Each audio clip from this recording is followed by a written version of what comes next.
In this video, I will show you how to use HubSpot for social media management. First, sign in to your HubSpot account and open the dashboard.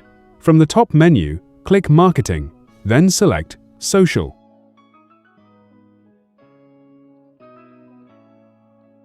If you haven't connected your social accounts yet, click Connect Account and link the platforms you want to manage, such as Facebook, Instagram, LinkedIn, or X. Once your accounts are connected, click Create Social Post. Choose the social media accounts you want to post to. Write your caption, add images or videos if needed, and include any links you want to share. You can publish the post immediately or schedule it for a later date. To keep your content organized, use the calendar view to see all your scheduled posts and make changes whenever needed. You can edit, reschedule, or delete posts directly from the calendar. HubSpot also lets you monitor your social media performance. Open the Analyze or Reports section within the social tool to track metrics such as engagement, clicks, impressions, and audience growth.